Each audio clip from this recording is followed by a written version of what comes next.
pessoal!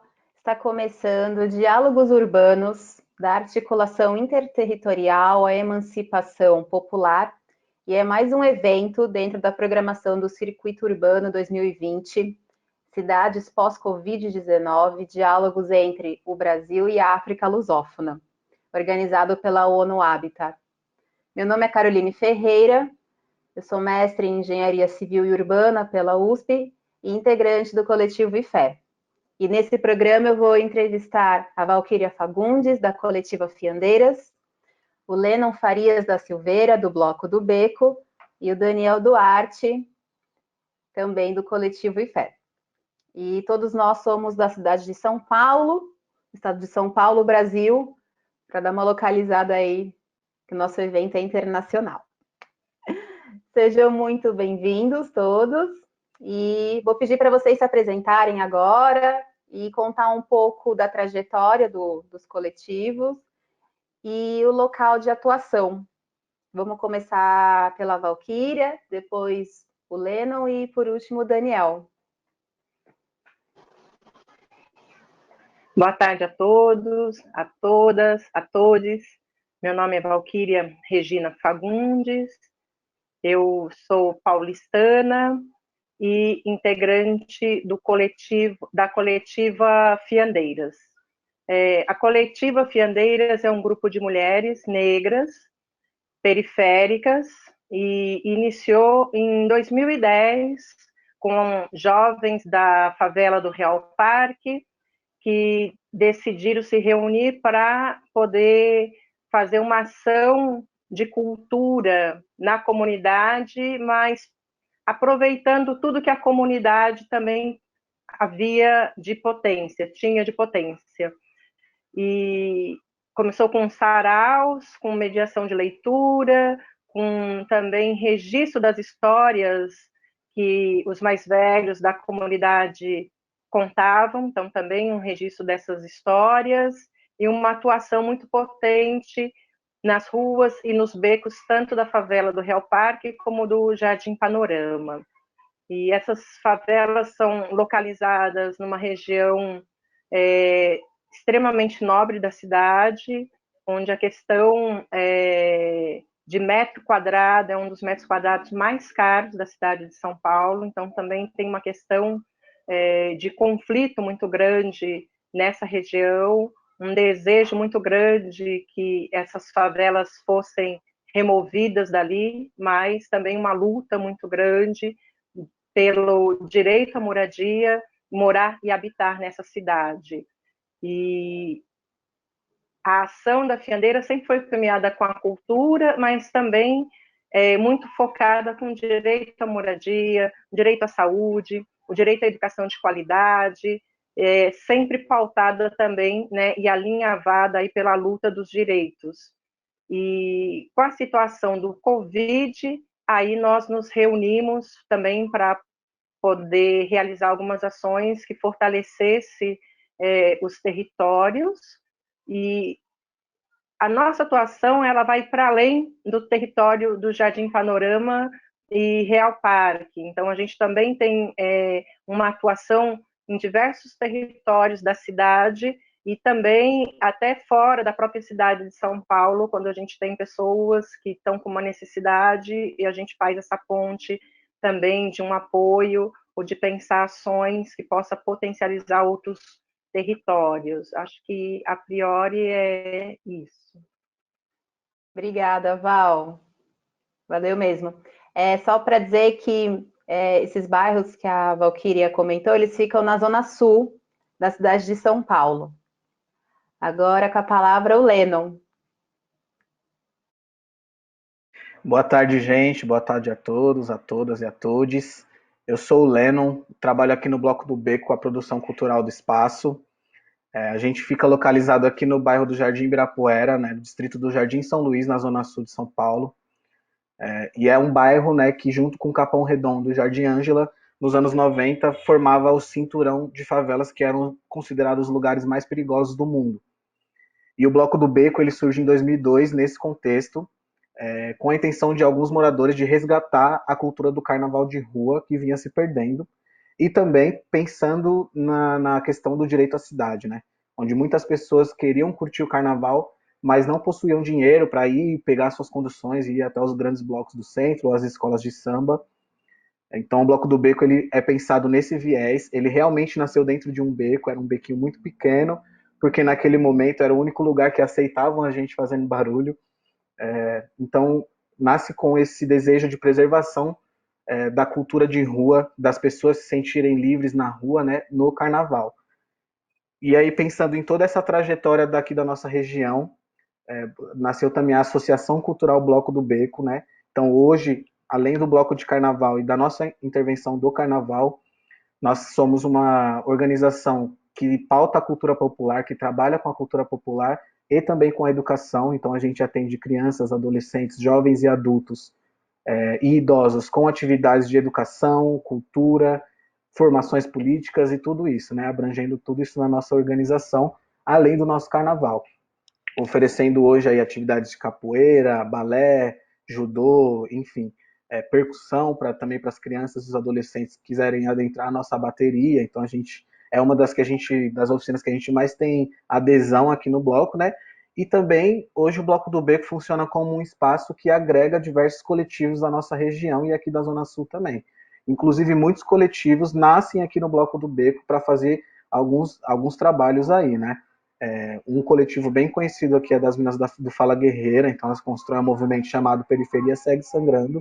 É um coletivo de feministas negras que pauta essa questão das mulheres na periferia, né? Nasceu aqui no Bloco do Beco. Hoje a gente tem um dos maiores grupos de maracatu, formado por jovens negros da região de São Paulo, que também nasce aqui no Bloco do Beco. Então a gente é esse polo aglutinador de coletivos também, onde as pessoas vêm fazer as coisas, criar, produzir, para a nossa comunidade e para nós também, né? Então é isso, tamo junto, muito bom estar aqui com vocês. Obrigadão, Lennon. Bacana saber que o bloco foi o berço aí para criar tantos outros coletivos. E vamos deixar o contato, as redes sociais de todos eles disponíveis para quem estiver assistindo poder conhecer o trabalho também. Agora vamos lá para o Daniel. Boa tarde, né, a todos, a todas e a todes. Também é uma satisfação, né, falar aqui na presença de dois dos coletivos que eu particularmente, né, como pessoa e a gente como coletivo IFE tem maior admiração, que é a coletiva Fiandeiras, né, que foi um presente que a gente recebeu aí, em meio a tanta turbulência, né, o encontro com as Fiandeiras.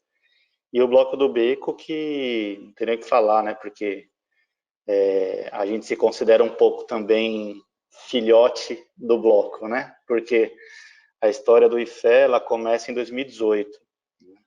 E ela foi muito catapultada pelo esforço, né, e pela luta da Daniele, né, Daniele Elisa Silva Brito, que é uma psicóloga nascida e criada lá no Grajaú, no Cantinho do Céu, né, que atuou muito tempo na rede de assistência do município, né, e por todos os anseios ali trazidos por ela, né, carregados por essa história, a gente montou em 2018 esse coletivo, né, Coletivo IFE, com o objetivo de atuar não de forma territorializada, propriamente dita, mas atuar em escolas, instituições de ensino públicas, né, no sentido de dar alguma ajuda e algum amparo aos profissionais e aos alunos que ali estavam, né. Então, a nossa atuação se dá dessa maneira desde então, né.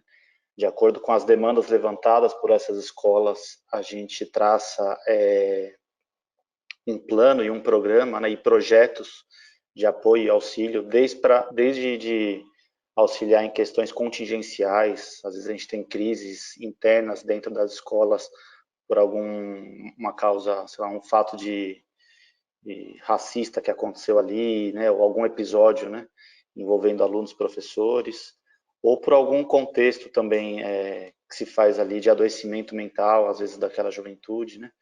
Então a gente traça intervenções que vão desde palestras até algumas dinâmicas, né, de mais longo prazo envolvendo aquela juventude, né.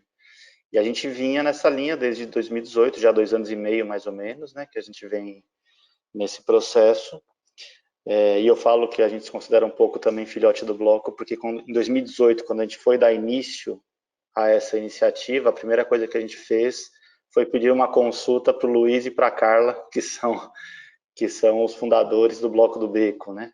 Então a gente foi até eles, pensando, trazendo a ideia, o que a gente queria fazer, e eles nos deram essa orientação inicial do caminho a ser percorrido, né? A Dani já tinha tido um contato com eles, já da rede de mais tempo, então desde sempre a gente teve essa aproximação aí afetiva com o Bloco do Beco, né? E aí esse ano, né, a gente já tinha um planejamento todo definido, né, com escolas parceiras para a gente iniciar um processo durante o ano letivo, né, mais de longo prazo, com essas escolas, né, promovendo desde eventos esportivos até eventos voltados mesmo à saúde mental da molecada. Quando a pandemia surgiu e as aulas foram interrompidas, e lá no início da pandemia ainda, né, em meados de março, a gente já atento, né, ao que viria pela frente e já prevendo, obviamente, a impossibilidade de boa parte da periferia em manter um isolamento, né, que estava se mostrando ali fundamental para a contenção da pandemia, a gente começou a articular, né, a gente voltou um pouco as nossas ações para articulações de assistência, né, para tentar manter, na medida do possível, a população que está numa situação de mais vulnerabilidade social, garantir a essa população o direito também ao isolamento social e à preservação da sua vida, né? E a partir daí que a gente teve a nossa história cruzada com as fiandeiras, né?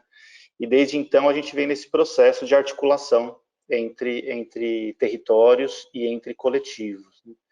Mais recentemente, isso culminou na criação de um movimento que a gente chama de insurgência periférica, que é um movimento de articulação entre coletivos, né, para a gente poder, na verdade, se ajudar, né, para a gente poder pensar soluções em conjunto, né, soluções pluriterritoriais, ajudas mútuas, né, até desde de submissão de projetos a editais de fomento a iniciativas, né, até mesmo a troca de experiência, né, e a troca de conhecimentos e saberes territorializados que são muito importantes, né, nessa luta de enfrentamento.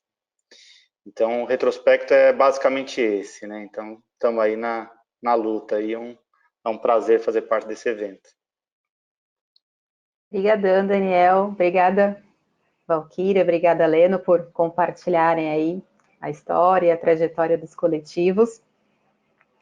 Então, vamos entender melhor como vocês se conheceram, como essas pontes foram construídas, né? Porque a pandemia pegou todo mundo de surpresa, mas no momento que todos nós tomamos consciência dela, já pelo histórico de atuação, a gente já sabia como é que ia se desenhar as ações, principalmente para as famílias e pessoas da periferia. Então, queria agora dar um pouco de ênfase de como vocês redirecionaram os esforços e uniram forças para auxiliar as pessoas a fazerem o distanciamento social. Então, perguntar aqui para o Daniel, como que foi essa aproximação das fiandeiras com o IFE e com o Bloco do Beco? Então, como eu estava dizendo, né, lá no começo, lá na primeira quinzena de março, quando acho que a questão do Covid, né, ganhou força e a gente iniciou o nosso processo de isolamento individual, e a gente logo vislumbrou esse problema que estava ali por vir, que era o pessoal nas periferias não vai ter condição de manter esse isolamento, né? Muita gente dependendo de trabalho informal, muitos autônomos, isso vai ser um estrago, né? E a gente olhava para a Itália, que era referência na época, e via aquela sucessão de mortes, né? Então, o que eu fiz foi um dia, a gente entrou meio que num desespero por aqui, e eu abri uma vaquinha online, né? Eu fui no site de vaquinha online, abri uma vaquinha, falei, ó, vamos tentar captar algum recurso de quem quer que seja e repassar para as famílias que a gente consiga identificar que estão com dificuldade de manter o isolamento, para que elas possam ficar algum tempo dentro de casa. Naquele momento a gente pensava, sei lá, que aquilo ia durar um mês, né? Na nossa ilusão, né? Todo mundo não tinha ainda a ideia da dimensão do negócio. E aí eu montei uma vaquinha, né? A gente montou como coletivo de fé e até pensei assim, ó, se a gente conseguir juntar uns 5 a 10 mil reais, eu sempre falo assim, quando a gente inicia um processo desse, a gente foca na próxima família só. Não dá, senão você fica maluco, né? Ó, vamos pensar em uma família. Depois que a gente atender uma, vamos pensar na próxima, né? Então era uma coisa assim, meio para tentar fazer alguma coisa, né? E aí no primeiro dia, segundo dia, a gente conseguiu algumas doações. E aí a gente logo pensou no Bloco do Beco, né?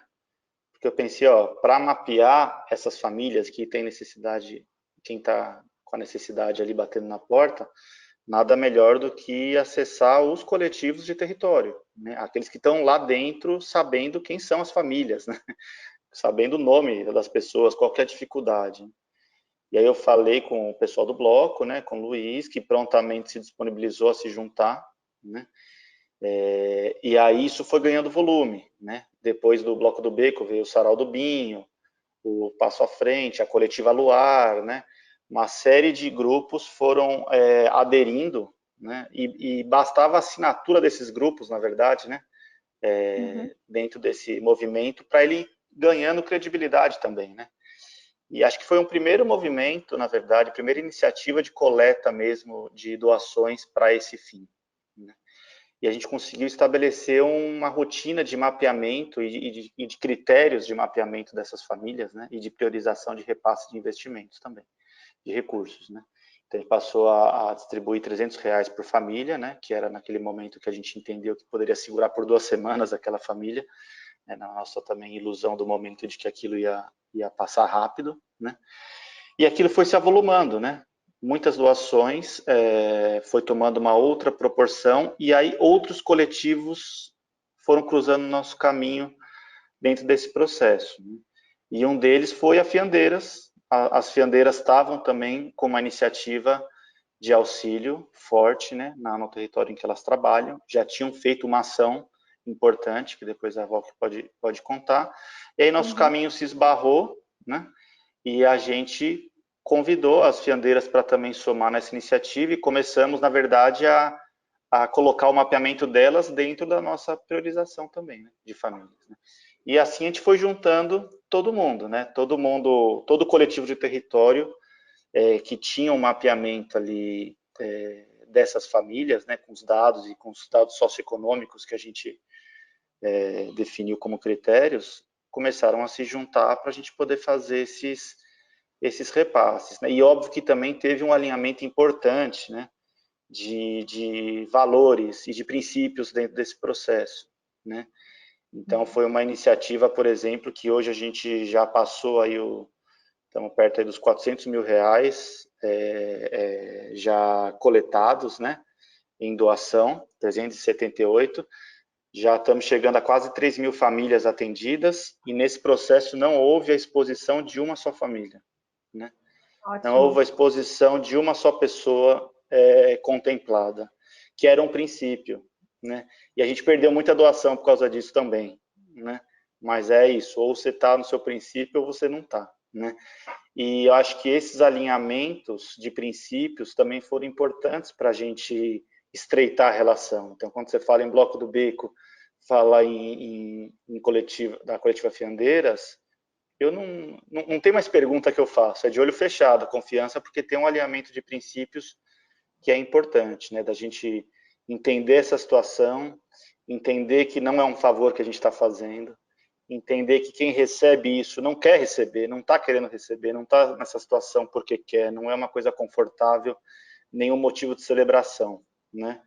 A gente não queria estar fazendo isso, a gente está fazendo isso porque é uma coisa que tem que ser feita, né? Então tem esse foco na missão que eu falo, que acho que também foi uma coisa que nos uniu, né? E aí daí para frente, quando a gente se juntou, aí começamos a articular todas as iniciativas em conjunto, e aí veio a insurgência periférica, e desde então a gente já submeteu até projetos em editais em conjunto, né? Estamos até no aguardo aqui hoje do resultado de um edital importante que a gente submeteu junto com o Bloco do Beco, ainda lá no início, em junho, julho, né? Então, foi meio esse o contexto em que a gente se encontrou, né? E o alinhamento se deu, eu acho que fundamentalmente através do princípio de compromisso mesmo com a periferia e com aquilo que tem que ser feito, né? E foi mais ou menos esse o contexto, né? Ai, bacana, valeu.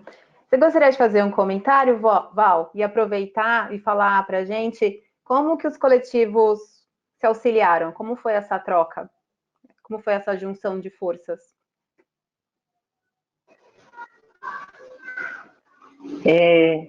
Uma questão que acho que é super importante pautar é que a gente, politicamente, no Brasil, tem vivido um processo de retrocesso muito grande, né? Então, o governo que está aí, né, ele tem feito um desmonte total das nossas lutas e das nossas conquistas, né?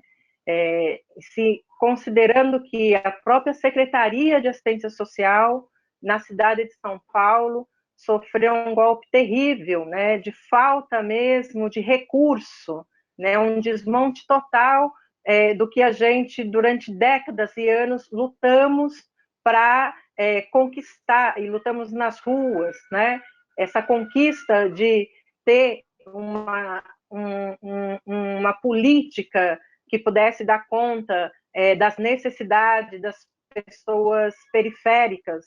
E esse governo, ele conseguiu, né, um desmonte total, mas total e brutal, de qualquer plano de assistência para a cidade de São Paulo, e é possível até a gente dizer de Brasil. Então, é nesse contexto político que a atuação dos coletivos se faz presente e necessária. Como o Daniel disse, né, nenhuma família quer estar numa situação tão vulnerável de ser necessário alguém doar algo para alimentar a sua família. Isso já é um processo de uma exposição muito grande para essa família. Então, a atuação dos coletivos se deu também num processo de extremo respeito por essas famílias e de uma compreensão do direito e a garantia à vida, né, em uma situação de pandemia, né? Então, quando o governo fala, né, fica em casa, ele fala fica em casa, mas ele não dá a mínima condição para que essas famílias pudessem, de fato, de uma forma digna, preservar a vida, a sua própria vida, a vida dos seus familiares e de outras pessoas. Então, é nesse contexto que os coletivos começam a pensar uma atuação e de que forma, de fato, integrar as ações. E a Coletiva Fiandeiras teve informações do Coletivo Fé a partir também de coletivos da Zona Sul, que a gente tinha contato e que compartilharam as informações, e aí a gente conseguiu chegar aí no Coletivo Fé e dialogar mesmo para ver de que forma a gente poderia potencializar as ações dos diversos territórios de uma forma mais integrada e, ao mesmo tempo, com respeito muito grande nas linhas de atuações dos diversos coletivos. Então, o fato de você fazer uma ação integrada, né, não necessariamente você precisa deixar de lado a própria atuação, né, dentro dos princípios e de atuação mesmo. Então, eu acho que foi super importante. E o Coletivo em Fé, nós agradecemos muito também esse contato e essa parceria, né, todo o momento fortalecendo nossa luta, todo momento se disponibilizando em apoiar em quaisquer situações de elaboração de texto para os editais, de uma família, uma necessidade emergente, nós temos possibilidade de poder acolher essa família, um repasse de recurso financeiro, de pensar de uma forma mais coletiva essa atuação e agregar outras pessoas, outros coletivos também para essa ação. Isso foi fundamental e trouxe, a meu ver, um impulso para os diversos movimentos da periferia e por diversos coletivos. Uma das coisas também que é importante pontuar é que nessa ação nossa não teve um processo burocrático de repasse de recurso, porque às vezes se você não está institucionalizado com CNPJ, você não consegue também ter acesso a esses recursos. Então também essa possibilidade de validar a ação dos coletivos nos territórios foi fundamental e importante para impulsionar a luta dentro dos territórios. Tá certo. Brigadão. Brigadão, Val. A gente está trazendo esse tema aqui hoje, mas estou percebendo que não é novidade essa articulação entre coletivos. E, de fato, assim, juntos somos mais fortes, né? E agora tem uma pergunta aqui, se o Leno puder responder, em que medida, Leno, você acha que a ação dos coletivos ela se relaciona com a ausência ou a insuficiência de políticas públicas?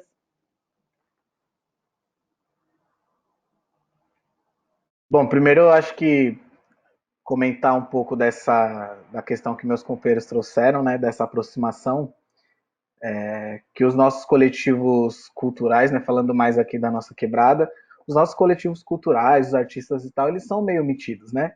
Então a gente tem que fazer um esforcinho para a gente trabalhar junto, em coletivo, muitas vezes. E, cara, quando surgiu a pandemia, e aí o Luiz avisou pra gente, ó, a gente tá numa mobilização junto com o Coletivo IFé, lá a gente criou um fundo solidário para arrecadar recursos para atender as famílias. A gente pensou, ó, beleza, vamos pro front, vocês vão ficar em isolamento, né? A juventude vai colocar a cara, vamos pro front. E aí, essa aproximação, ela se dá de uma maneira que a gente não esperava. Porque a gente pensava que a gente ia caminhar com um pouquinho mais devagar, um pouquinho mais de calma, para pensar o que a gente poderia fazer de concreto para a nossa comunidade. Até que um dia a gente veio trabalhar, né? A gente ainda não tinha fechado o espaço. E eu acho que das 2 da tarde até as 5 vieram mais de 20 pessoas no Bloco do Beco.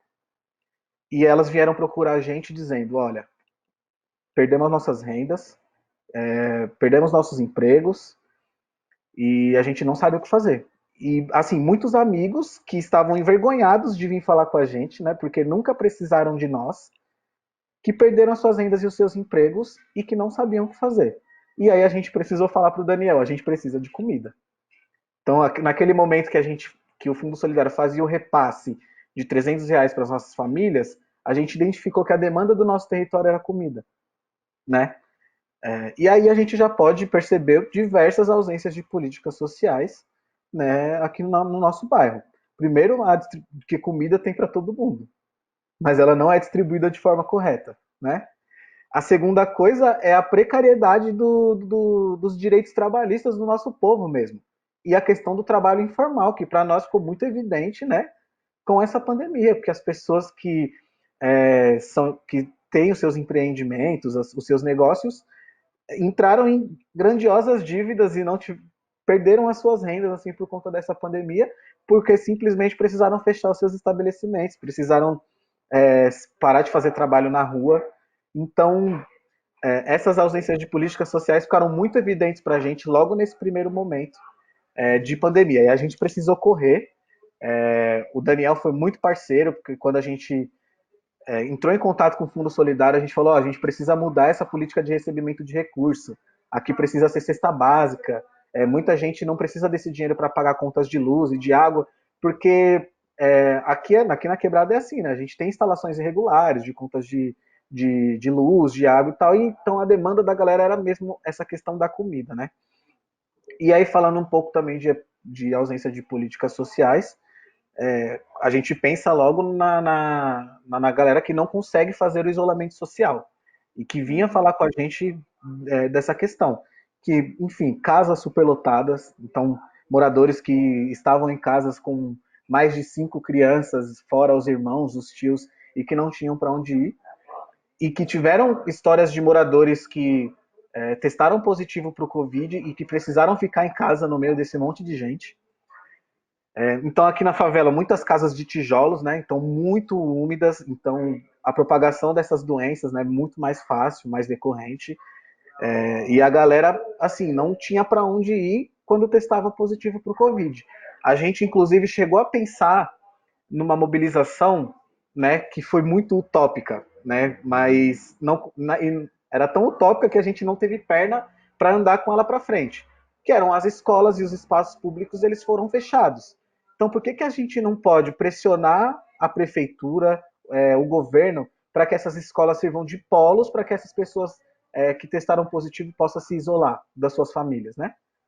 E a gente chegou a pensar, a gente chegou a cogitar, chegamos a conversar, mas não fomos para frente porque é isso, era muito utópico, ia ser uma luta muito grande e naquele momento a gente precisava distribuir comida, que as pessoas estavam com fome, né?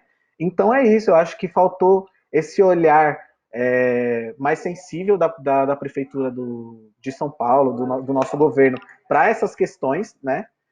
Principalmente dessas questões na favela de casas superlotadas, e também das pessoas que não perderam seus empregos, mas que precisaram continuar se aglomerando, né? Nos transportes, enfim. E não foi pensado nenhum tipo de renda solidária municipal nem estadual para essas pessoas. E para quem foi pensado, né, que foi o auxílio emergencial federal, também era muito pouco e estão querendo reduzir para 300. Na verdade, reduziram, né? Então, a gente percebe essa ausência de políticas sociais na pandemia do Covid-19 muito latente aqui no nosso bairro, na nossa quebrada. Infelizmente, a gente teve que lidar com isso, né? Mas conseguimos lidar. Acho que com essa mobilização aí com a galera e com os coletivos, a gente atendeu cerca de 5.000 famílias. Então, a gente garantiu aí esse direito a um isolamento social mais tranquilo, pelo menos durante um tempo, para muita gente aqui do nosso bairro. E isso foi muito gratificante para nós, mas também foi muito agoniante, né? A gente entender todas essas questões que faltam ainda para o nosso povo e que ficou evidente depois dessa pandemia do Covid-19. Certo. Obrigadão. Eu queria agora complementar, se é possível, claro. Quando o Leão traz essa questão, né, que a integração dos coletivos foi realizada dentro de um respeito muito grande e que muitas vezes as políticas públicas que também são implementadas, elas são muito enquadradas.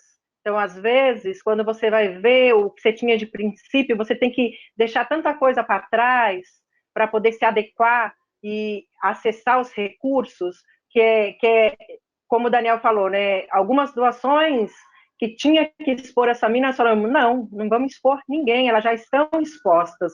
E nessa integração foi muito importante esse respeito. A coletiva Fiandeiras, nós fizemos uma opção pelo repasse financeiro, e isso foi respeitado pelo coletivo Fé, dentro da trajetória que a gente tinha, e na comunidade do Real Parque, né, o Real Parque atualmente ele é uma favela verticalizada. E uma das questões que nós percebemos fundamental era a questão da informação chegar correta, né, da população ter acesso à informação em relação à prevenção e em relação aos dados dos casos também das comunidades. E para isso foi importante também uma mobilização das organizações locais do território para se pensar em peças de comunicação para aquela comunidade e ações também de comunicação. E aí nós envolvemos também a Unidade Básica de Saúde para que pudesse nos dar os dados referentes às nossas comunidades, porque como o Real Parque e Panorama está dentro do distrito do Morumbi, então os dados chegavam não com a realidade dos territórios que a gente atua, mas com a realidade do distrito.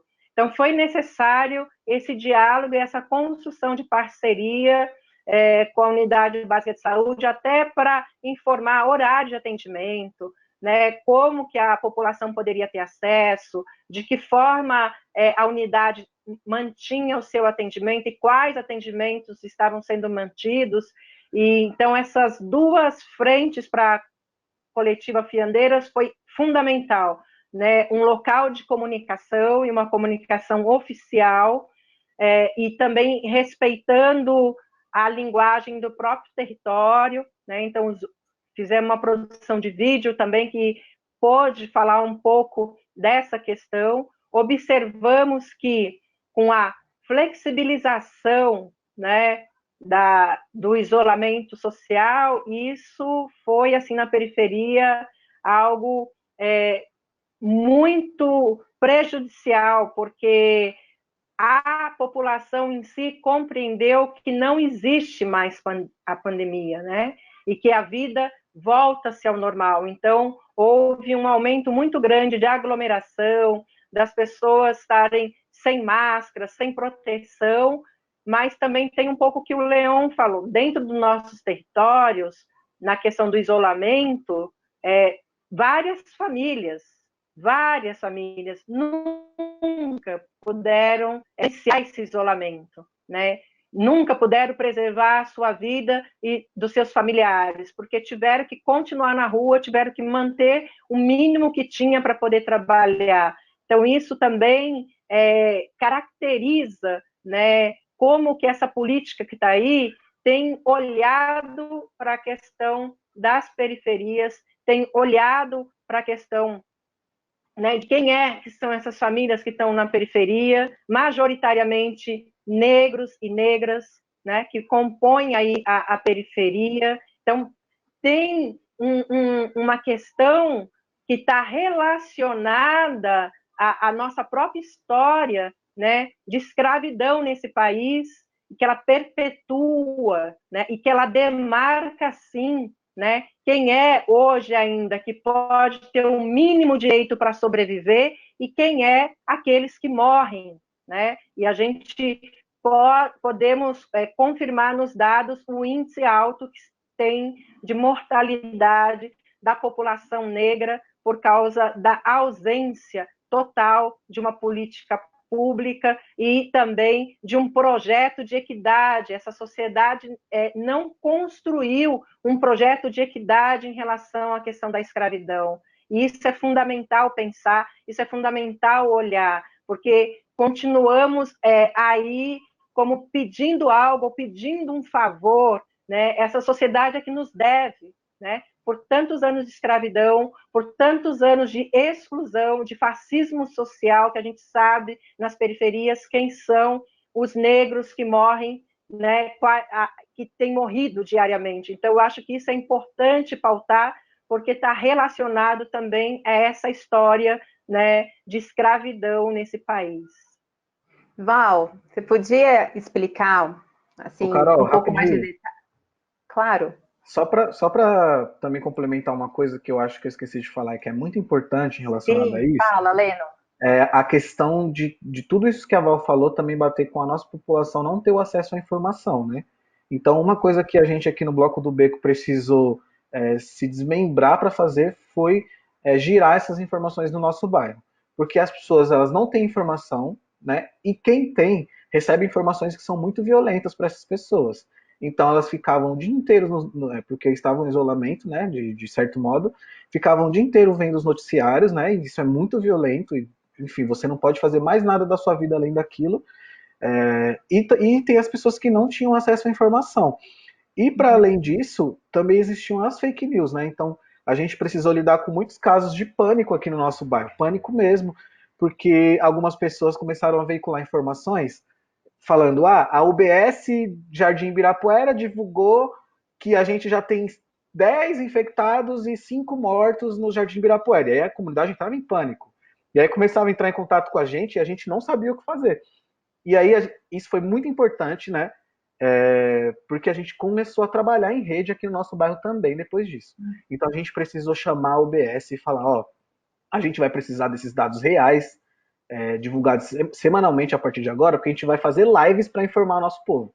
Então a gente começou a fazer live, a gente fazia uma grande mobilização chamando o pessoal para essas lives, e aí a gente começou a fazer uma veiculação de informações do nosso bairro.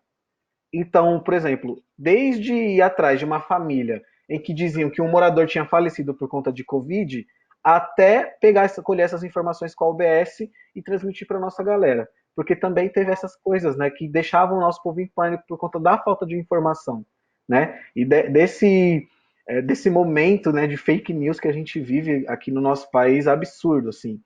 Então teve esse caso de um morador que faleceu por outros motivos e associaram o falecimento dele ao Covid-19.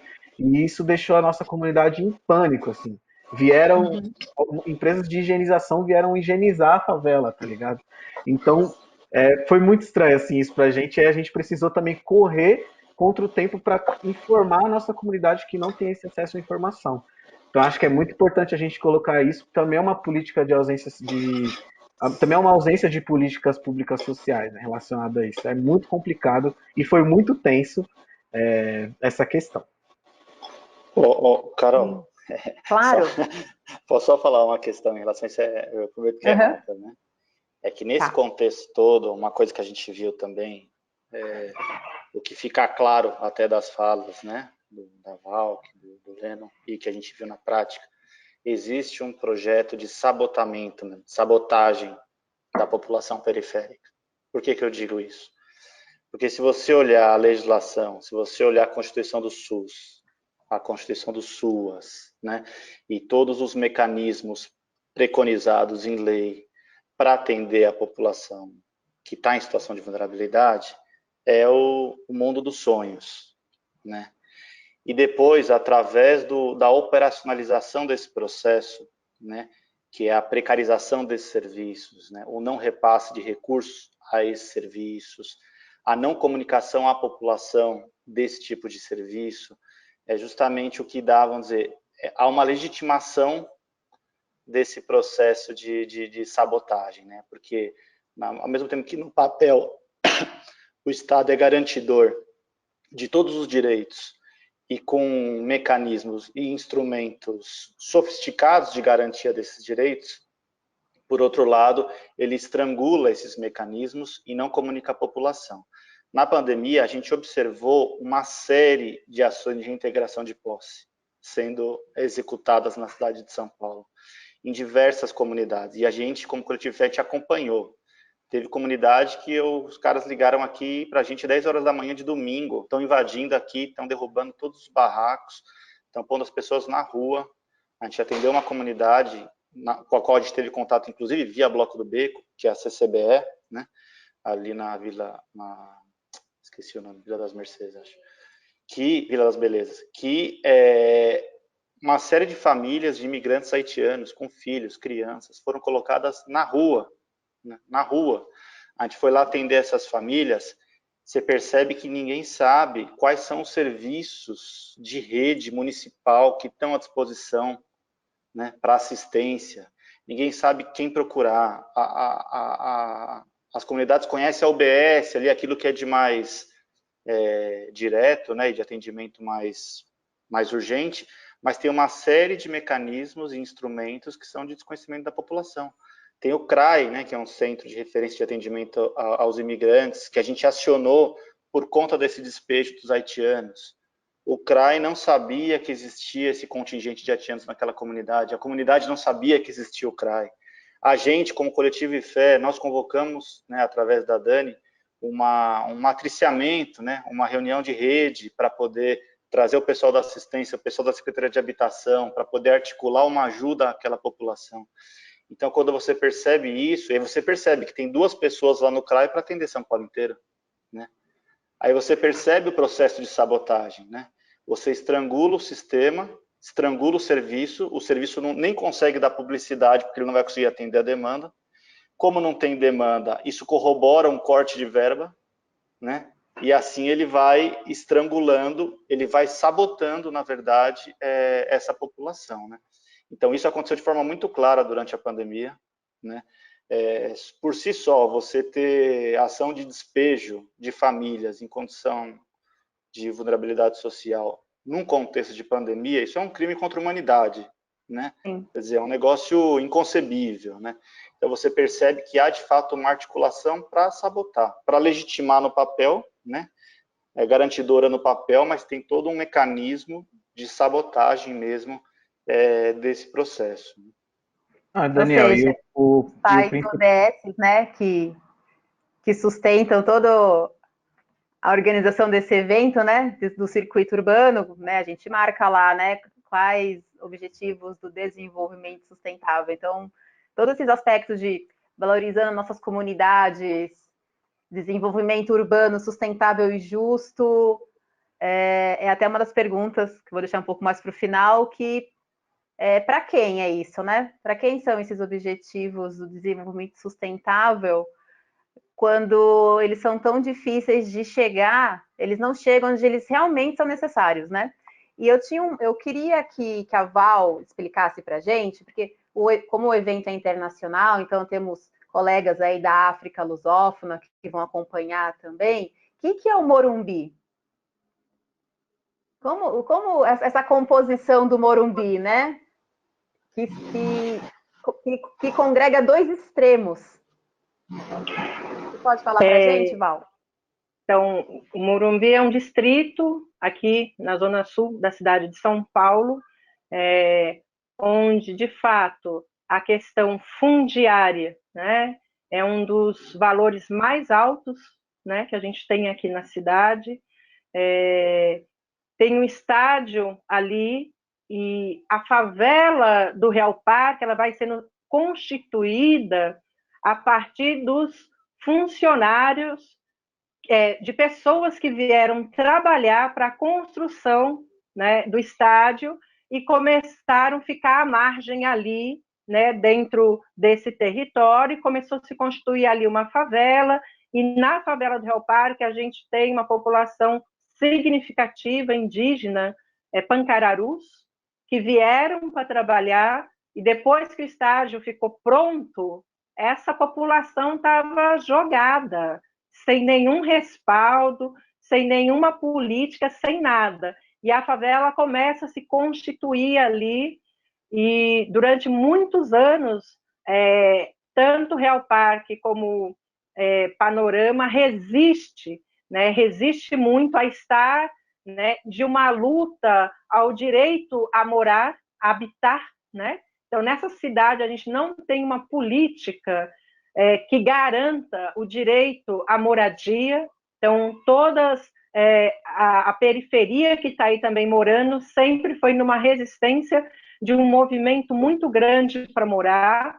No Real Parque, aconteceram várias situações de incêndios criminosos para poder retirar a comunidade dali, porque incomoda muito, né? A burguesia que está ali, ela não quer. E o Real Parque, dentro da cidade de São Paulo, ele é o local onde, de fato, você visualiza o contraste e a ausência total de política nessa cidade. Porque, ao mesmo tempo que você tem uma mansão, você vira uma esquina e aí você tem a favela verticalizada.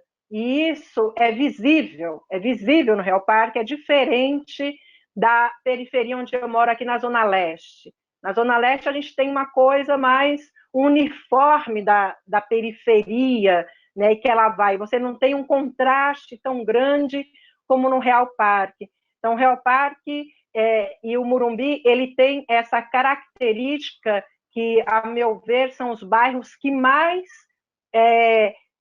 o contraste social ele é visível, né? Ele é visível e você não consegue esconder, né? Nas periferias você vai jogando a população, né, para a parte mais periférica da cidade para esconder que isso existe, e o distrito do Morumbi ele tem isso claramente, esse conflito muito claro. Teve um momento que a burguesia propôs fazer um muro, queria murar, né, onde estava a favela das outras casas. Teve um momento que eles queriam controlar quem entrava e quem saía dali, querendo dar um cartãozinho para quem é que mora ali. né? Então, estar no Morumbi, a comunidade do Real Parque Jardim Panorama demarca aí uma resistência muito grande e, ao mesmo tempo, denuncia, né, o quanto é perverso a questão hoje dentro da cidade relacionada ao morar e habitar, a ausência total de uma política de habitação nessa cidade. E eu gostaria também de pontuar que nessa situação de pandemia, uma população que já é invisibilizada ficou mais ainda que a população em situação de rua, né? Se a gente está falando que nos territórios e na periferia a coisa pegou e ficou muito difícil, para a população em situação de rua ficou muito, mas não dá nem para dizer o quanto, né, precarizou a situação de quem estava na rua e que só sobreviveu por causa das instituições que há anos lutam por essa população e reivindicam aí uma política que possa atender essa comunidade com dignidade e com direito e com respeito. Então, pensar numa cidade democrática, eu não vejo saída a não ser a partir, de fato, de uma conscientização maior da população e que os coletivos e as coletivas têm um papel importante nessa questão. Eu acho que com a iniciativa dos coletivos, essa integração dos coletivos, ela potencializa e fortalece os territórios. Cada vez mais os coletivos têm se organizado de uma forma mais ampla, buscando, né, constituir seus quilombos nessa cidade, né, porque acho que a gente tem que aquilombar mesmo, né, a população negra está aí e é importante que a gente consiga ter essa integração, né, para poder atuar de forma mais coletiva, reivindicando uma política, de fato, de direitos nessa cidade que possa abranger a todos, a todas, a todes. Isso é fundamental e eu sinto que os coletivos têm caminhado nessa direção. Ah, bacana. Inclusive, a sua fala era uma das perguntas que eu tinha aqui, que o que significou essa aproximação até a criação da insurgência periférica em termos de mobilização popular e também pensando numa gestão mais participativa, né? Hoje as decisões são tomadas em gabinetes fechados, elas dizem respeito à nossa vida, a vida de milhares de pessoas, e essas pessoas que são o alvo dessas políticas pouco sabem ou têm um serviço mal ofertado. Se vocês pudessem comentar alguma coisa a esse respeito? Eu acho assim, uma coisa que ficou muito nítida também durante essa pandemia, e toda essa articulação que a gente fez entre territórios e entre coletivos, foi a ausência total da participação de representantes do poder público, né? E foi pelo contrário, né? Toda a solicitação que a gente fez, pedido de ajuda, né? Você vê grandes articulações institucionais, da política institucional dentro desse processo, mirando numa disputa política, né? Olhando para a política. E você viu quase ninguém mobilizando para a periferia, né? Quer dizer, no momento, é o que a gente falou lá no momento, a política agora é colocar comida no armário do povo, né? Essa era a nossa política, né, naquele momento. E você tem hoje grandes partidos com grande capilaridade, com grandes canais de divulgação, e a gente não conseguiu ressoar essas iniciativas que são de cunho popular e de mobilização popular dentro dessas esferas, né? O que mostra uma total desconexão hoje entre a representação institucional e a população mesmo, o povo, né, que está na ponta, né? Por isso é importante a gente destacar e chamar atenção para os processos eleitorais e para a necessidade também da população se ver representada ali, né, e olhar para várias candidaturas de base popular que estão aparecendo, né? por aí nessas eleições, e também compreender que tem toda uma dinâmica hoje político-partidária que dificulta a caminhada dessas candidaturas, né, e o acesso dessas candidaturas de base popular a financiamentos ou a coisas do tipo. Então, acho que é muito evidente esse distanciamento, né, essa ausência, o que levou a gente, de fato, a própria insurgência era um movimento do nós por nós, entende? É o que eu costumo falar, né? Se você for na Fiesp, né, e eu já tive a oportunidade de dar uma palestra na Fiesp, você entra lá e você vê aquele empresariado todo organizado, discutindo tudo, mas saindo de lá com uma estratégia traçada, né? Eles são concorrentes, mas eles têm uma estratégia traçada para conseguir aquilo que eles querem, né? E a gente aqui no território foi, inclusive, ao longo do tempo, implantado, nesse processo de sabotagem que eu falo, a ideia de que há uma rivalidade, de que há uma concorrência, né, entre territórios e entre coletivos, há uma certa, às vezes você vai a alguns lugares, há uma animosidade entre, como se houvesse uma disputa, como se houvesse algum tipo de rivalidade, que no fundo nós somos a mesma coisa aqui, né? As demandas são as mesmas, né? Você tem exemplos muito bons hoje em São Paulo, historicamente constituídos da Zona Sul, né, que tem um foco de articulação poderosíssimo. A Zona Sul é super articulada porque é o que o Leno disse também. Na década de 90, morria mais gente lá do que no Iraque, entende? Então, tem ali uma articulação que surgiu a partir dali, né, na Zona Sul, que hoje fortaleceu a rede lá, né? Você não vê a mesma coisa na Leste, né? Você não vê a mesma coisa na Norte, né? Então, como que a gente consegue sentar na mesa e conversar com uma certa horizontalidade, né? Entender que cada saber gerado em território é um saber importante, né? Tão importante quanto todos os saberes acadêmicos produzidos aí, ou mais importante, né? E conseguir trocar essas experiências, conseguir trocar as ajudas, né?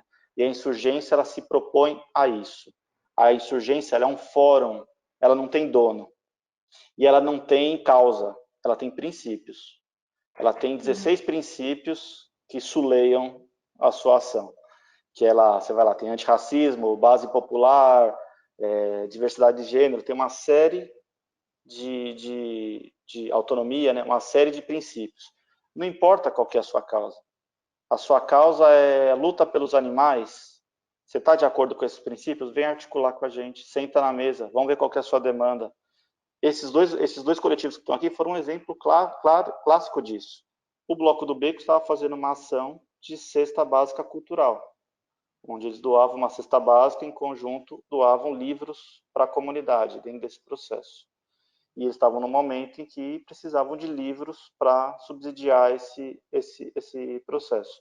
As fiandeiras tinham livros à disposição, né, para fazer a doação. Então, através da insurgência desse encontro, houve uma articulação da Juliana Piauí, da Coletiva das Fiandeiras, com o Luiz do Bloco do Beco, e assim houve a possibilidade da gente fazer uma articulação mínima, entende? Para conseguir potencializar uma ação, né? É o que eu falo, às vezes você vai no lugar, tem 3 cozinheiros lá, cozinheiras, super competentes para fazer alimentação para aquele povo ali e tal, para aquela comunidade. Não tem comida. Na outra, você tem um monte de cesta básica, mas o pessoal não tem gás, sabe? Fala, pô, peraí, junta esse aqui, com aquele ali, e vamos tentar fazer um negócio em conjunto, que atenda a todo mundo, que potencialize os recursos, né? Ó, de repente eu tenho aqui mais uma capacidade de alavancar mais um dinheiro aqui, vamos por ali, outro empresta a Kombi. Essa articulação, ela precisa ser posta em prática, né? Para quê? Para que derrube essas barreiras, isso que foi implantado na gente, da gente achar que há alguma rivalidade, né, entre ações, entre coletivos ou entre territórios, né? Enquanto a gente faz isso, o pessoal que está reunido lá na salinha, eles estão bem fechados para empurrar de cima para baixo aquilo que é de interesse deles. Então, a gente tem que ter aqui uma união, né, considerando todas as diversidades e as pluralidades de interesses e de visões, né? Mas a gente tem que ter uma certa união para não só resistir, né, como diz a Camila, mas avançar também. A gente precisa avançar nessa conversa, né? para dar um passo para frente aí, né? Então, eu acho que a insurgência, ela se propõe a isso, né? A estabelecer esse ambiente de diálogo. Ela não é do IFE, ela não é das fiandeiras, ela não é do Bloco do Beco. Ela é de quem quiser sentar para colaborar e receber colaborações, né? Para pensar junto. A gente, por exemplo, hoje, eu, a Val, que a pessoal da Luar, a gente participa hoje do Comitê Municipal de População de Rua, que não é da minha área de atuação, não é das fiandeiras e não é da Luar, mas no âmbito da insurgência, a gente começou, a Val que trouxe isso, pô, os moradores de rua estão nessa dificuldade, o que está sendo feito pela municipalidade em prol deles? Pô, vamos lá, nos inscrevemos e hoje eu participo todas as quarta-feiras do Comitê de População de Rua. E estou ouvindo o que eles estão falando, estou pensando, estou dando opinião, estou articulando, sabe? Eu acho que é isso, a gente se apoderar também desse processo e entender que a responsabilidade é nossa também, né? E em paralelo também se organizar para depois, para conseguir ocupar os espaços institucionais também, né? Não é um objetivo premente, né, da insurgência, mas eu estou ansioso para ver aqui uma candidatura que saia das fiandeiras, que saiam do bloco. A gente está aqui para se apoiar e para entender que a gente precisa ocupar esses espaços também, entende? Então é mais ou menos esse o tom da insurgência, né? Muito louco, arrasou, Dani, irmão. Queria dizer também um pouquinho sobre o que o Dani falou da gente ter procurado sim o poder institucional. A gente procurou, não foi por falta de procurar, né? A gente foi atrás deles e assim não tivemos respostas. E é absurdo a gente pensar nisso, porque aí cai para quem a responsabilidade, né? Porque essas pessoas vêm aqui quando eles vão pedir voto. E nós somos os líderes comunitários. Então as nossas mães, as nossas irmãs, os nossos avós que votam neles, vêm cobrar da gente, perguntam, e aí, cadê? O que eles trouxeram pra gente, tá ligado? A gente passou por isso aqui esse ano. Porque a gente foi atrás dessas pessoas e as pessoas nem respostas deram pra gente, né? Mas estavam aqui nas eleições. Então, na real, a gente fica muito triste, né, com isso, mas também acende na gente esse desejo de fazer esse espaço mudar e de que as pessoas também ocupem esse espaço, de que a gente ocupe esse espaço coletivamente organizado, sabe? Porque é isso, né? Quando a gente precisa dos caras, os caras não estão aqui por nós, sempre nós por nós. Falando de mobilização popular, eu acho que esse movimento pós-pandemia para o Bloco do Beco foi muito importante mesmo. A juventude olhou esse espaço com muito mais fôlego e com outro olhar do que já olhava, com mais apreço e tal. Inclusive, dessa mobilização, a gente conseguiu pensar o que a gente ia fazer pós-Covid, né? Porque Legal. a gente não fazia ideia de como o Bloco do Beco ia existir, por exemplo. Porque o nosso projeto principal hoje aqui no Bloco, né, que financia a maioria dos nossos projetos, vai acabar agora em outubro. E aí a gente senta em uma reunião, olha um para o outro e fala, e aí, o que a gente vai fazer? Né? A gente não sabia o que a gente ia fazer, a gente precisava discutir, precisava debater, e aí junta essa juventude e a gente começa a criar algumas maneiras de captar esse recurso, né? E aí essa juventude se engaja nessa captação de recursos. Hoje mesmo tem um pessoal que está na rua trabalhando nesse meio de captação de recursos que a gente tem aqui hoje. Estão lá na rua agora, por isso que aqui está menos movimentado, está mais tranquilo. Mas enfim, a galera se mobilizando para isso. E também, para além disso, para o ano que vem, pensando uma retomada do setor cultural no bairro do Jardim Ibirapuera. Então, pensando uma mobilização que a gente vai criar uma biblioteca comunitária, que a gente vai inaugurar no Bloco do Beco o primeiro centro cultural do Jardim Ibirapuera, e a gente vai também inaugurar o primeiro centro de multimídias aqui no Ibirapuera, né, que vai ser pensado aqui pela galera que estava também nessa mobilização da pandemia da Covid. Então, e também estão com uma parceria muito legal com o pessoal de uma startup chamada Coletando, eles estão fazendo ações de sustentabilidade no bairro, né?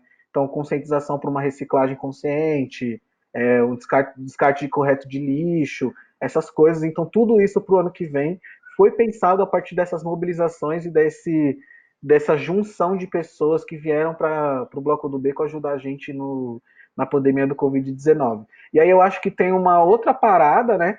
que é a questão da mobilização popular que essas ações gerou nos moradores do nosso bairro. Então, os moradores que não precisaram da nossa ajuda, ajudaram outros moradores. Teve até casos de pessoas no próprio Fundo Solidário que pegou o dinheiro, pagou as suas contas e depois devolveu o dinheiro, para que ele pudesse ir para outras pessoas, né? E também uma galera que veio aqui no Bloco do Beco, inclusive de outras regiões e de outros extremos da cidade, trazer mantimento, trazer alimento, trazer kit de higiene para pessoas comuns, normais, que estavam com seus trabalhos, né, para ajudar, entendendo que outras pessoas estavam passando por situações críticas e de vulnerabilidade social. Então, em termos de mobilização popular, né, é claro que a gente não queria que tivesse tido pandemia, e nem 130 e 140 mortes, né, aqui no Brasil, como a gente já tem, mas tiveram alguns pontos positivos, né, em termos de mobilização popular, por exemplo. Algumas coisas que a gente pode tirar, pelo menos, de positividade dessa pandemia, né? E aí eu espero que essa coletividade que se criou, ela se estenda para o próximo período que vai vir, né? Que aí a gente também está classificando aqui como se fosse antes e depois de Cristo, né? Que é o antes e depois da vacina, assim. Como que vai ser quando vier a vacina? Eu acho que o setor cultural vai ter a oportunidade da vida, né? Porque as pessoas, elas não costumam muito consumir algumas coisas que a gente produz, só que eu acho que é a hora do setor cultural e das organizações sociais pensarem mais para frente, pensarem para além das coisas que já realiza. Eu acho que é o momento da gente aproveitar esse acúmulo de energia dessas pessoas, esse tempo que elas ficaram paradas em casa e a gente produzir o triplo do que a gente já produz para a gente conseguir alcançar essas pessoas com os nossos sonhos, com as nossas ideias, com, enfim, tentando conquistar mais mentes, mais corações com esses projetos que a gente tem. Então, acho que é uma possibilidade, uma oportunidade para a gente aumentar ainda mais essa mobilização popular, produzindo mais coisas, produzindo sim mais eventos, produzindo sim mais festas, né, em que essas pessoas vão vir, a gente vai conseguir trocar essas ideias com elas e aumentar todo esse poder de cultural que a gente tem aqui no nosso quebrado. Acho que é isso. Ah, bacana. Gente, tem outra pergunta aqui, que o Lennon já entrou nela, que ok, vamos jogar luz em potencialidades. Normalmente, periferia associa uma série de termos negativos, pejorativos, mas se a gente olha com cuidado, existe muita potencialidade que está escondida. Muita coisa boa que poderia receber mais força e mais incentivo. Então, já que a pandemia trouxe esse olhar mais cuidadoso e ela também acabou escancarando problemas que já existiam, como a gente comentou aqui, né? Assistência à saúde, as políticas públicas, as políticas sociais, não é que elas ficaram deficitárias, elas sempre foram, mas a pandemia tirou o véu, né? E escancarou. Mas, assim, olhando o lado cheio do copo, o que vocês colocam, o que vocês apontam assim, de potencialidade nesses territórios que seria bacana ter uma força, ter um incentivo, e que não está aí na grande mídia e nem não tem muita divulgação, e que pós-Covid pode acelerar, enfim, dar um destaque, trabalhar na autoestima, nesse sentimento de pertencer à cidade?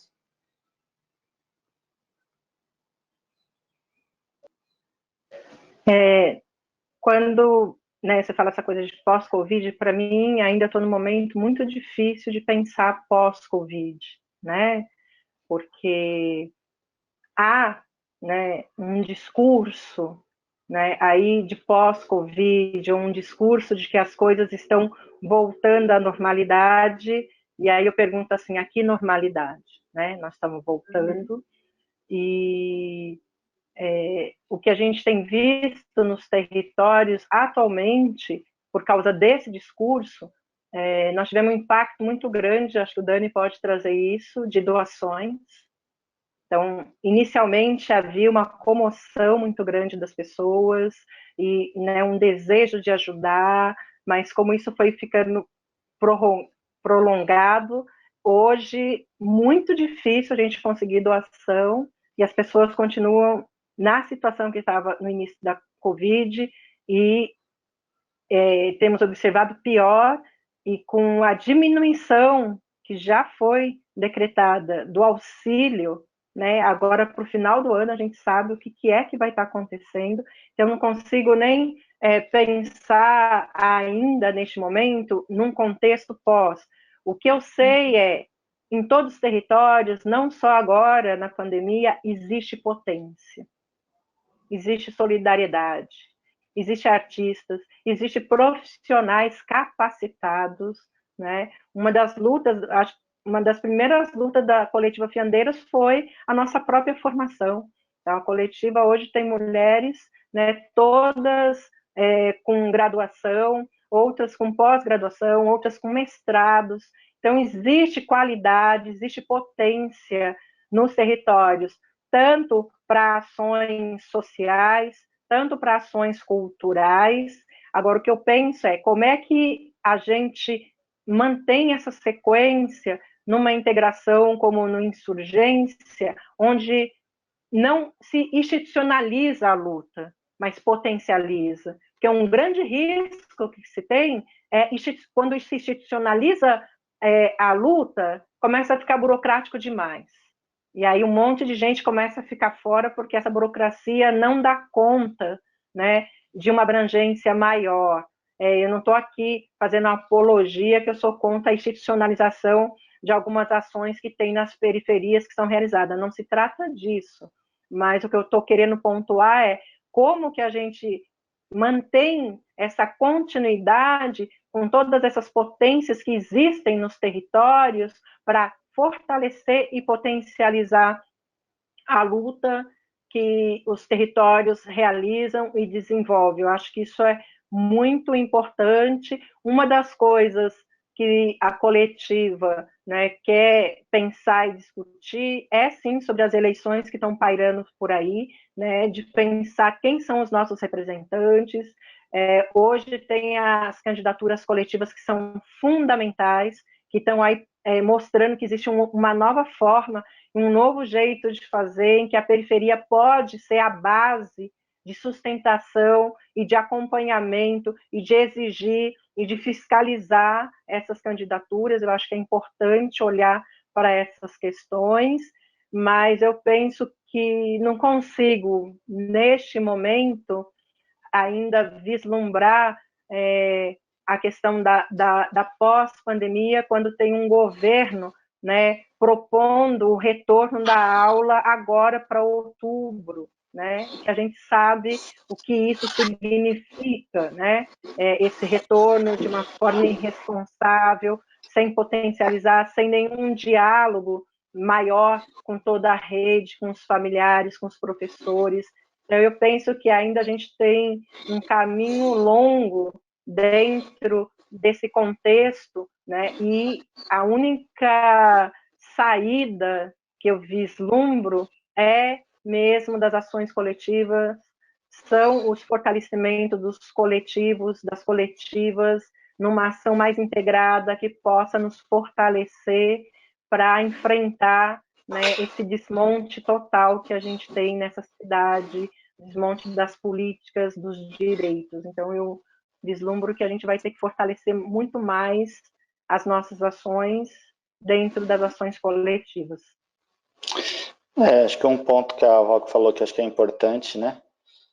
Para mim, né, o processo de institucionalização, ele faz parte, ele é um braço desse plano de sabotagem, né? Por quê? Porque acho que a história recente nos disse aí dos últimos 15 anos, né, 20 anos aqui de Brasil, que quando você institucionaliza muitas lutas que são de base territorial, de base popular, você cria um hiato, porque as bases da institucionalização desse processo são a regra do jogo da institucionalização, é a regra do jogo criada pela elite, né? Um exemplo clássico disso, por exemplo, são os editais de fomento. Tá? Uma das ações que a gente articulou nesse processo foi escrever editais, né, escrever propostas para editais de fomento para os grupos que estavam compondo com a gente, né? Então, a OBM, por exemplo, que foi uma parceira grande, a gente escreveu edital para uma outra fonte de fomento. A gente foi... Por quê? Porque os editais, por si só, eles já são editais que exigem, além da institucionalização, a linguagem do edital, a linguagem, a forma de você montar um projeto, a forma de você estruturar um projeto, a cognição, ali, né, o processo de raciocínio, de montagem da estrutura de um projeto para essas fontes, ele já parte a partir de um lugar acadêmico, elitizado, né? Ele distancia a base desses acessos. Foi muito comum quando a gente ia falar com os coletivos, pô, vamos fazer um edital aqui, putz, mas isso aí, sabe, tem até uma... É como assim, não é para nós, né? Porque você, na verdade, cria essa barreira da institucionalidade, né, para poder separar os movimentos e as ações da população, né? A gente teve um período grande de governo progressista no Brasil, que institucionalizou muitas lutas e fez muita coisa nesse processo, né, boa, mas que nitidamente desmantelou a articulação de base, porque é isso, né? Quando você institucionaliza, você perde esse contato com a base. Muitos representantes que hoje estão aí também vieram de base popular, mas em algum momento o elo, a porta do gabinete fecha, em algum momento, né? E a institucionalidade acaba cooptando esse processo. E aí o que é de bom nessa crise, né? Se pode, falando em copo meio cheio, é que eu acho que esse processo de sabotagem ele fica tão escancarado, tão claro, que ele acaba restaurando um processo de mobilização de base, né? Então a população, né, na iminência da morte mesmo, acaba se articulando de algum jeito, né? A insurgência é um exemplo disso, né? A gente tem 19, 20 coletivos ali, que talvez, se a gente tivesse num outro contexto, não estariam articulados, né, hoje para fazer isso. E é um caminho sem volta, né? A gente não vai mais desfazer isso. É daqui para frente, entende? Então, toda a lógica de institucionalização, ela tende a afastar isso, né, esse processo. Só que, por outro lado, te obrigam a se institucionalizar. Como a Valk falou, se você está sem um CNPJ, se você está sem, né, um convênio, às vezes, que alguma instituição tem que fazer, você não consegue acessar os recursos necessários para poder pôr a sua ação para frente. Então, tem todo um jogo de interesse aí que é complexo, né? E que eu acho que esse processo, né, da crise, da pandemia, meio que escancarou muito, acho, né? Esse distanciamento, né? Esse isolamento. A população, no fundo, viu, a população do Jardim Ibirapuera viu quem correu junto na hora do vamos ver, entende? O pessoal lá do Real Parque, da fala do Real Parque, viu quem correu junto, né? Isso aí tá ali, tá muito claro, tá escancarado, entende? E o que também não faz com que a gente não enxergue o quanto que esse plano de sabotagem também é ligeiro, né? E também age para tentar neutralizar isso. Esse auxílio emergencial, para mim, é um exemplo claro, né? Quando a gente vai para a periferia e faz ali o levantamento com as pessoas, a gente percebe que você tem 15%, 20% ali daquelas pessoas que se inscreveram receberam, né? Você vê pessoas em condição de miserabilidade ali que não receberam, né? Então, essa estratégia de anúncio massivo na mídia, né, de um recurso que, na verdade, não foi nem promovido pelo governo vigente, né, mas pela oposição. E aí, quando você pulveriza a distribuição desse recurso, né, você dá para uns gatos pingados aqui e ali, mas você gera uma sensação de que isso está sendo repassado, né? Então, você, na verdade, mantém aquela massa na miséria, mas você gera uma sensação de que algo foi feito de concreto e de que aquilo está sendo, né, de alguma forma, olhado, né, que tem um olhar para aquilo, né, como, na verdade, quando você vai ver na prática, o efeito prático daquilo, né, ele está muito aquém do que deveria ser.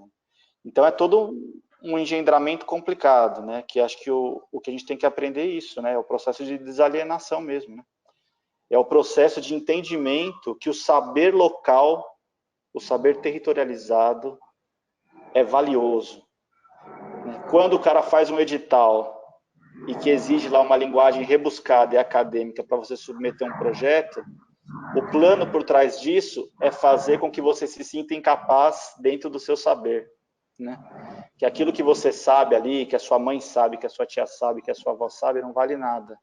O que vale é aquela linguagem que você aprende na academia, aquela estrutura de raciocínio que você aprende na academia. A gente tem que aprender isso. A insurgência tem maior respeito por isso, né? Qual que é o saber também da sua vivência, da sua experiência, né? Como fazer as coisas, qual que é, né? Então, isso acho que é uma coisa que a gente tem que reforçar bastante, né? Esse, para mim, é um dos grandes potenciais da periferia. E eu não acredito em qualquer transformação social hoje que não parta da periferia, da inteligência periférica, né? Dessa base de saber periférico. Eu não acredito, né, em qualquer transformação que não venha por essa via, que não venha por Vaux, que não venha por Lennons, que não venha... É por aí, não tem outro caminho para a gente virar o jogo, entende? E o que precisa é a gente compreender isso, né, e acreditar nisso, né? Porque o sistema bombardeia muito, né? O sistema mina, ele vai minando a autoestima, ele vai minando as suas condições de vida mesmo, né? E aí a gente tem que abrir o olho para isso, sabe? Eu acho que esse talvez seja um extrato que a gente tire, né? Foi tão no fundo do poço que, porra, acho que acenderam umas luzes aí para a gente perceber o caminho a ser seguido, né? Daqui para frente. E eu queria só complementar com o que o Dani falou, que penso que as nossas ações, né, nos coletivos, nas coletivas, precisam também ter como um eixo central a descolonização, né? Então a gente precisa descolonizar, porque aprendemos certinho a cartilha deles, né?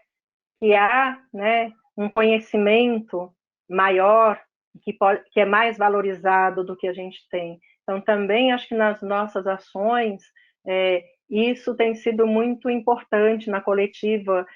Para nós, não é só a questão do repasse. A pandemia traz uma emergência do repasse, da cesta básica, porque traz a questão da emergência de garantir a vida. Mas é importante que a gente faça essa discussão crítica também, né, de uma formação que valorize os conhecimentos locais e que a população consiga compreender, né, que há uma ideologia aí de colonização ainda e que é necessário a gente compreender que nossas ações possam potencializar essa descolonização. Não à toa o evento é Brasil e África lusófona, né?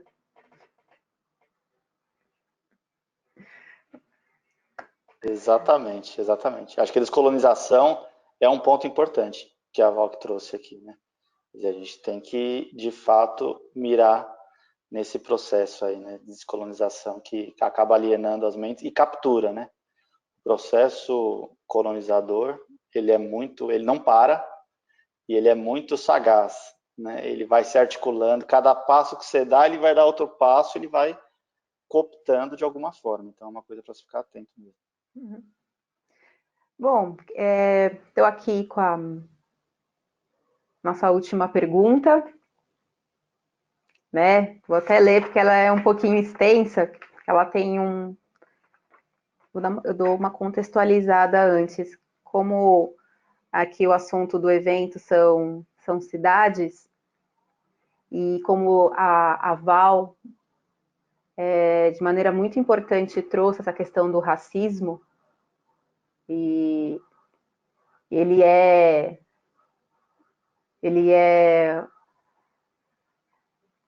também, ou se não o principal elemento nessa discussão de direito às cidades, nessas andanças e leituras para poder organizar essa entrevista, eu caí em algumas discussões sobre racismo ambiental e achei muito curioso, fui ver o que é isso. E aí, o que o racismo ambiental diz? Que é justamente essa segregação. Então, não é à toa que as periferias concentram a maioria da população preta, Não é à toa que é onde os serviços públicos chegam de maneira muito com pouca qualidade, ou às vezes eles nem chegam. E tem uma outra discussão em cima disso, que é essa pauta mais global da tal das mudanças climáticas. E quando você está em ambientes acadêmicos,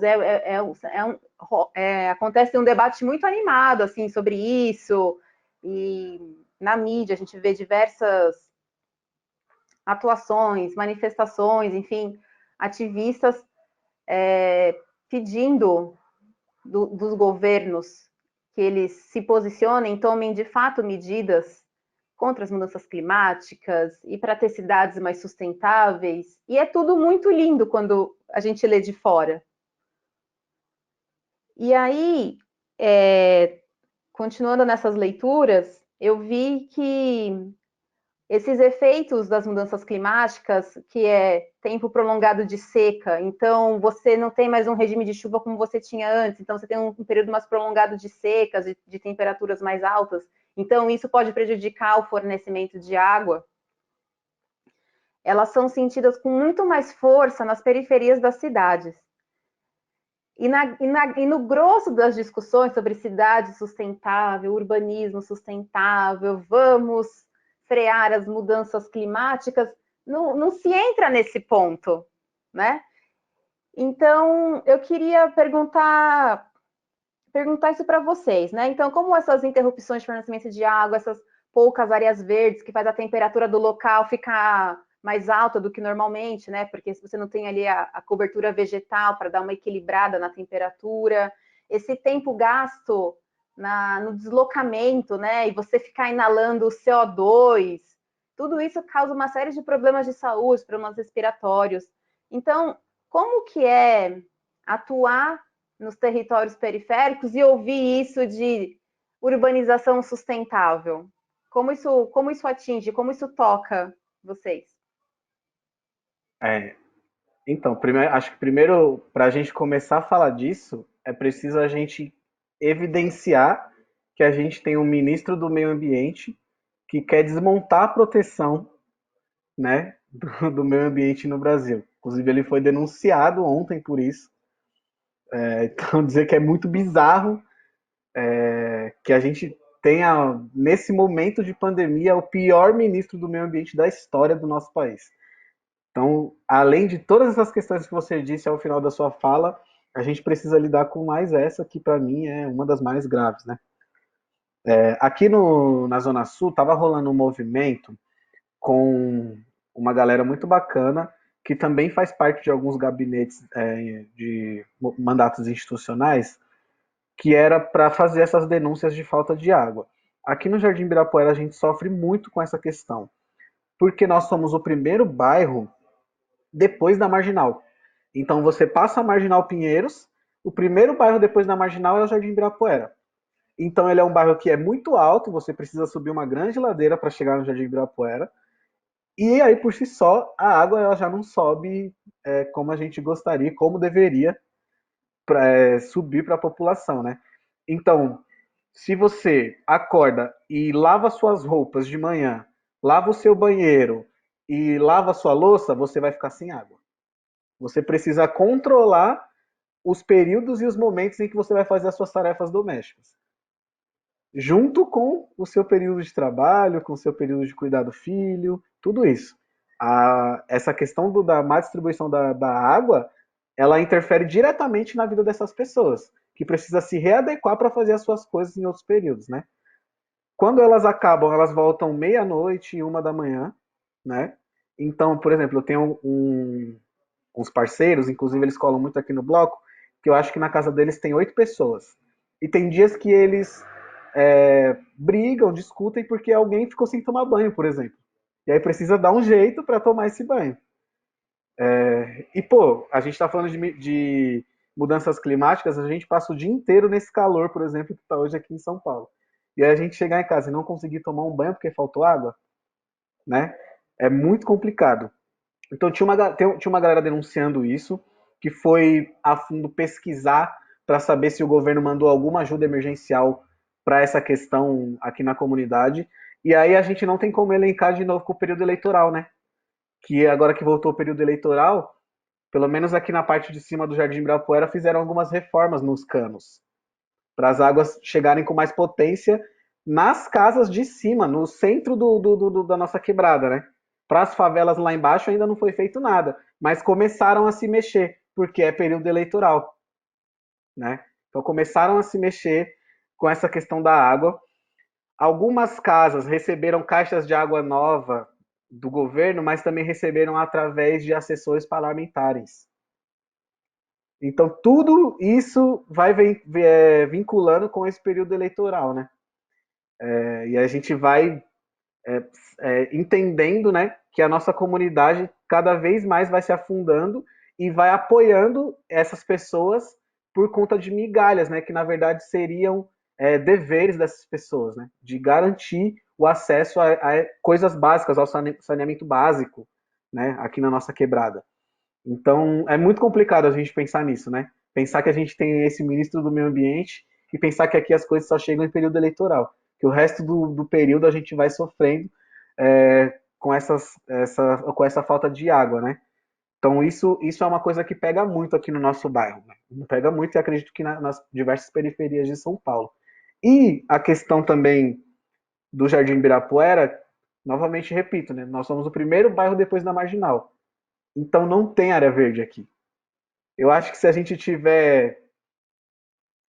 Temos uma praça, e nessa uma praça a gente tem equipamentos de exercícios que vieram através da prefeitura quebrados, ruins, e essa praça ela é minúscula. E, tipo, as pessoas nem vão até essa praça porque ela é feia, não dá vontade de ficar nessa praça. É o único lugar que eu me lembro agora que tem a maior concentração de área verde desse bairro. De resto, a gente não tem. Você pode passar nas principais ruas, você pode ir na favela, que você dificilmente vai encontrar árvores, por exemplo. Aqui no Bloco do Beco, a gente tem uma árvore. Né? E aí, quando a gente vai fazer qualquer coisa, a gente senta embaixo dessa árvore. Porque é muito quente e tal, e aí ele dá uma refrescada. Então, a gente percebe que isso ajudaria muito, mas somos o primeiro bairro depois da Marginal. Não temos árvores, não temos área verde, apesar de ficarmos pertinho da represa do Guarapiranga. Né? A represa do Guarapiranga está aqui atrás. Mas mesmo assim, né, não temos esse privilégio aí. Então é muito complicado.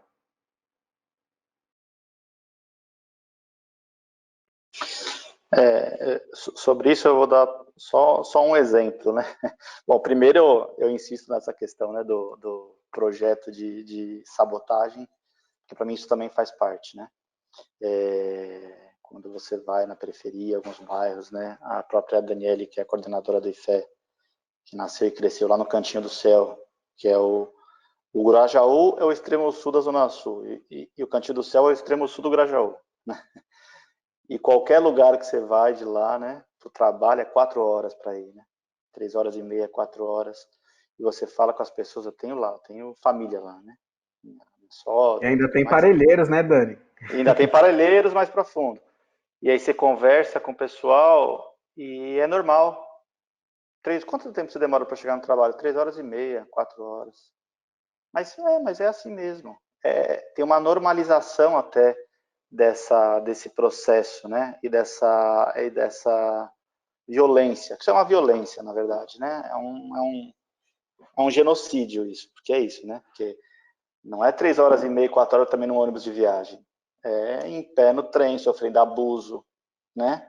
Sofrendo coisas de todo tipo ali, violências de todo tipo nesse processo. Então, 8 horas por dia, a pessoa está submetida a esse ambiente, né? Não tem como você manter uma sanidade mental, né? Então é muito louco, né? Como isso faz parte, né? Esse processo do racismo ambiental, de fato, é um negócio que faz parte, porque assim, plano diretor, você não tem um plano diretor da cidade direito, né? Você vai ter uma revisão de plano diretor, acho que em 2012 a gente teve uma revisão do plano diretor que não era revisada desde 2000, 2001, né? Especulação imobiliária comendo solta, então você tem uma série de aspectos e de instrumentos que contribuem para esse grande projeto, né, que provoca isso, que muitas vezes está fora do radar da academia. Mas eu quero só dar um exemplo do fundo que ilustra um pouco até o que o Lennon falou. A gente fez, o Fundo Solidário atendeu, né, com alimentos e tudo mais. Quando começou a chegar perto do fim, e o que a Volk falou foi claro, estancaram as doações, estancaram, né? Chegou a partir do momento que eu acho que boa parte também da classe média alta já tinha lavado a consciência, né, naquele processo, e aí foi diminuindo, estancou, né, todo mundo já com a consciência tranquila em casa, estancou, a pandemia continuou, né, o discurso dos R$ 600 colou também, para todo mundo falar, agora não preciso mais, o Estado já está fazendo, então não é mais minha responsabilidade. E aí eu lembro que sobrou, eu tinha ali ainda para repassar uns 15 a 17 mil reais ainda no fundo, que eu ainda estava repassando para as famílias. E a gente foi fazer a visita numa comunidade na Zona Leste de São Paulo, extremo leste da Zona Leste, lá na saída da rodovia Ayrton Senna, lá para lá. E a gente chegou numa comunidade com 400 famílias, né? Entramos na comunidade e olhamos lá, das 400 famílias, acho que umas 370 não tinham água. Não tinham água. Porque estava feito ali um gato com uma mangueira enterrada, que chegava ali nos primeiros barracos, e pro fundo não tinha água. As pessoas estavam nos barracos, nas casas, sem água, né? No meio da pandemia, né? Puseram uma torneira na entrada da comunidade, da onde saía a água das 5 da manhã às 7 da manhã. Então as famílias levantavam ali 4h30, faziam uma fila da manhã lá com os baldes, pegavam água, levavam lá para os barracos e não tinha.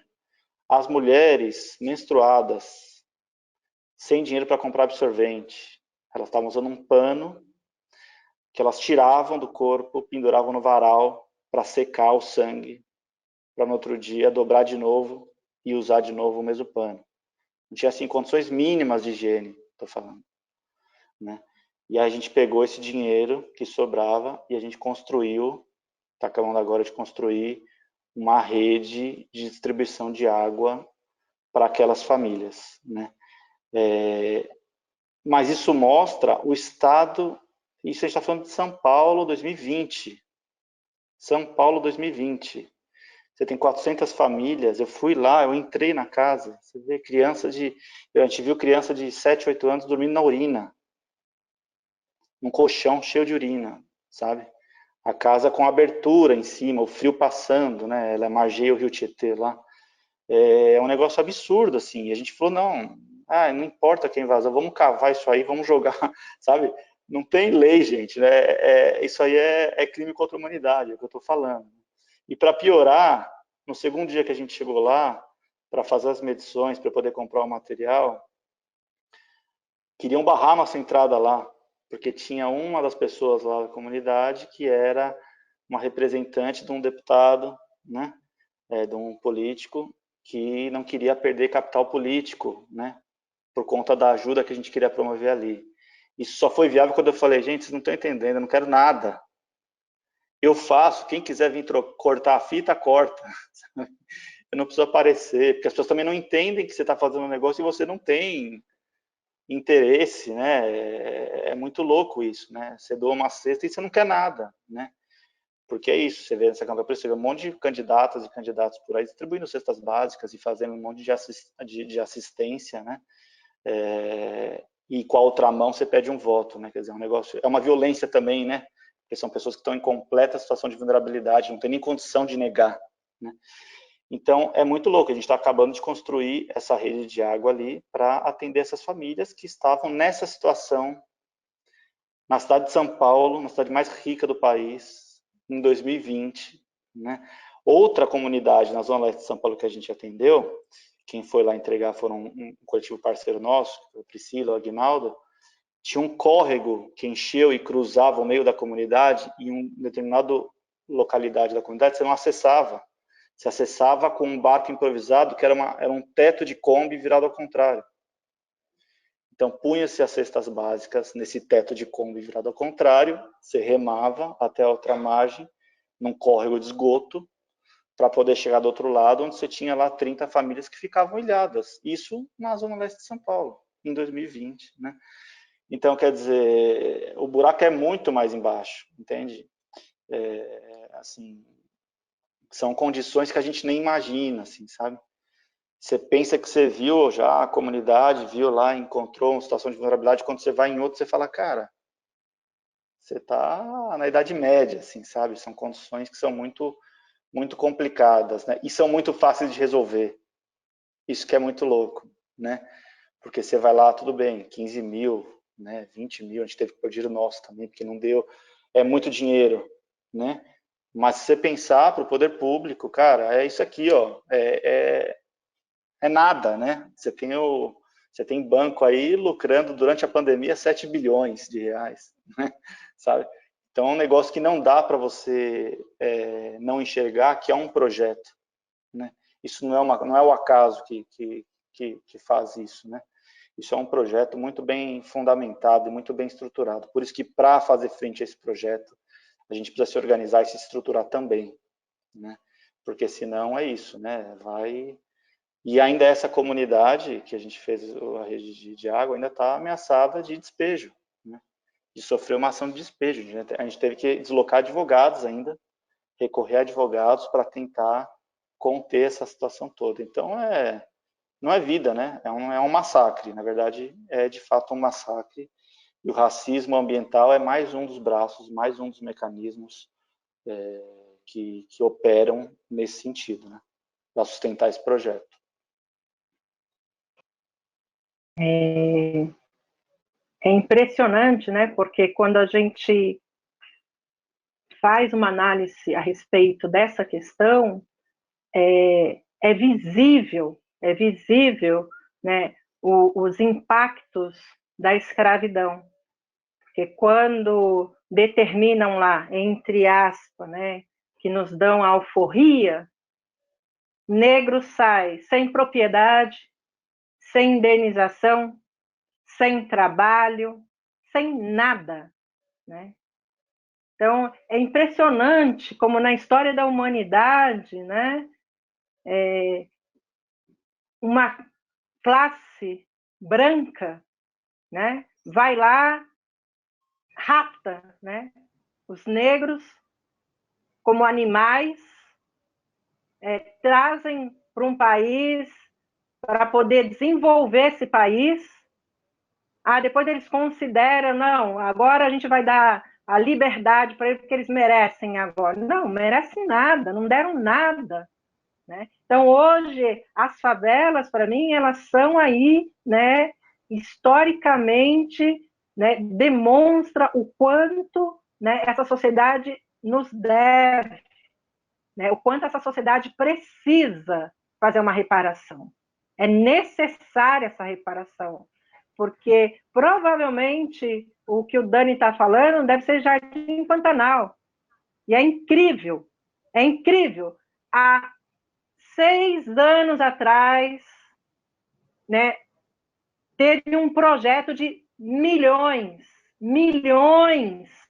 para resolver a situação do Jardim Pantanal, que é uma área de manancial e que as pessoas não tinham onde habitar e foram habitando ali, né? Muito, mas muito dinheiro já foi empregado ali para resolver a situação do Pantanal, para retirar aquelas famílias e fazer um processo digno de habitação. Mas foi muito dinheiro. Para onde é que foi? E o que o Dani está falando, quando chega na época de chuva, como é várzea, Pantanal sobe e as pessoas ficam ilhadas naquele bairro sem poder sair durante 15, 20 dias, a água não baixa da chuva. E o governo sabe disso há anos. Essa situação do Pantanal não é de agora, é anos. Real Parque, vamos fazer um processo de reurbanização da favela. Não tem uma praça, né? Não tem verde ali. No distrito do Morumbi tem? Tem. Não podemos negar que no distrito do Morumbi tem uma área arborizada maravilhosa, onde ficam as mansões. É possível a comunidade Real Parque acessar sem pegar nenhum transporte, qualquer parque que existe nesse distrito? Não. Então, né, a gente tem aí uma questão de arborização e parques para quem naquele distrito? Acho que tem isso. Agora, a questão do governo, é nítido, né? É nítido que o ar, a terra é mercado, é negócio, né? A nossa água já não é mais nossa. Esse governo fez, né, um processo de privatização da água. É incrível, né? Incrível, né? Grandes empresas hoje são elas que têm o domínio da distribuição da água. E aí nós vamos ver o quanto que a população periférica futuramente vai ter que pagar por isso. E recentemente, segunda-feira, foi aprovado um projeto em que não tem mais proteção nenhuma nas áreas de mananciais. Olha só o absurdo. Pantanal está ali há anos, ninguém entrou, ninguém deu recurso, embora teve recurso para isso. Agora, a especulação imobiliária vai poder entrar ali e fazer o que quiser, de forma sem nenhuma restrição. É impressionante o quanto esse governo é um governo do desmonte, é um governo que nega a vida, né? E que conseguiu ser eleito através da tecnologia, né? Através da mentira, né? Dos fake news aí. Então, é muito grave isso, e essa luta nossa, ela é mais complexa, né? Como fazer frente a tudo isso? Então, quando você fala, né, dessa questão ambiental e relacionada ao racismo, né, é só olhar para a nossa história, só olhar quais foram as terras que os escravos adquiriram. Nenhuma. Né? Qual o projeto de habitação para a população negra que saiu da escravidão? Nenhum. Qual o projeto de educação? Nenhum. Então, é importante a gente perceber o quanto é perverso, né? Quanto é perversa essa política nefasta desse governo. Porque é isso que nós estamos vivenciando aqui no Brasil, é isso que nos assola, e é isso que a gente tem que fazer frente. Então, a nossa luta é muito maior, necessita da união de todos, como o Daniel falou, os empresários sabem como se articular. E nós, dos coletivos, das coletivas, das periferias, precisamos dar esse passo, né, muito mais certeiro para fortalecer as nossas lutas, porque o que a gente está enfrentando não é algo tão simples e fácil. E vai precisar da força e da união de todos, de todas e todos. Você quer falar mais alguma coisa, Leno, a esse respeito? Acho que não, estou super contemplado aí. Tá Maravilhosa. certo. Muito obrigada, Val, você arrasa. Então a gente já vai encerrando, pessoal. Conseguimos aí dar conta de todas das questões.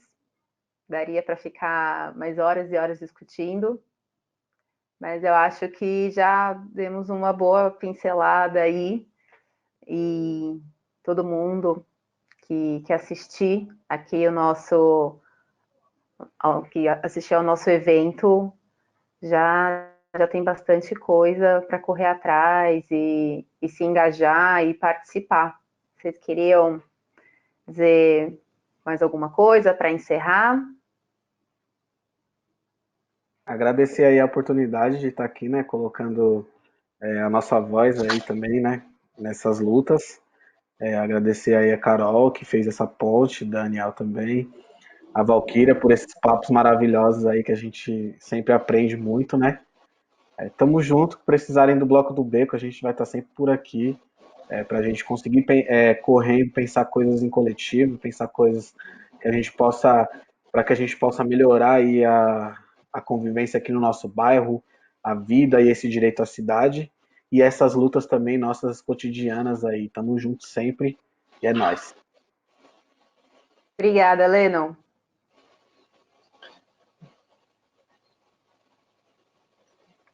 Eu também queria aproveitar para agradecer também, né, ao Nobitat pelo espaço também, né, para a gente poder expor de fato essas experiências que são tão importantes, né?